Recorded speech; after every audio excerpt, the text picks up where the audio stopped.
That's really important because, you can call it a national scandal, you can say it was, really a terribly misguided attempt to help teenage girls, but it adds up to one of the most brutal chapters in Australia's history.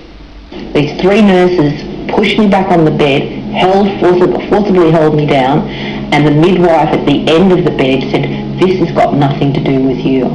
At 16, this was Christine Cole's first experience of childbirth.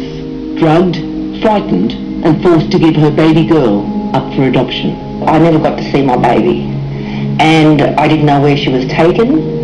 I didn't know whether she was dead or alive. Sadly, Christine's harrowing tale is one of thousands across Australia. I used to lay in bed in the boarding school saying over and over, "This is not happening to me, this is not happening to me." I could feel my child move, but I was just completely in denial. I was 14. Tracy was forcibly removed from her birth mother and adopted out.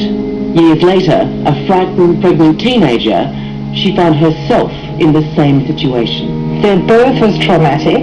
I was treated like scum. It was like a rape.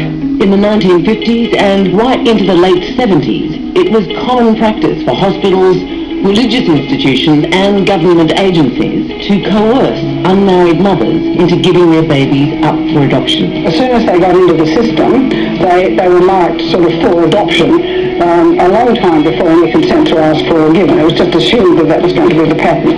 So they were never really offered any options in that process, and that was illegal.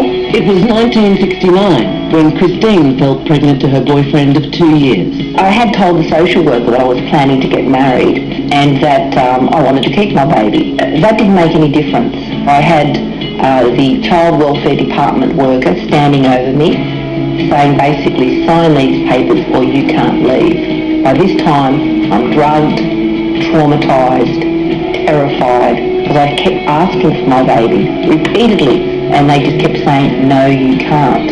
Not surprisingly, most mothers suffered post-traumatic stress disorder and depression, with Australian female suicide rates the highest between 1962 and 72. Some were told that their babies had died. Some mothers described walking the streets for the whole of their lives and looking at children that would be about the right age and thinking, "I wonder if that's my child." The single mother's pension didn't exist until 1973. The thinking at the time was that babies were financially and emotionally better off with married couples. It's really unclear what role the federal government had at the time, what policies and programs they had in place, what they knew was around what was going on. 2 years ago, an apology to the stolen generation changed the course of Australian history.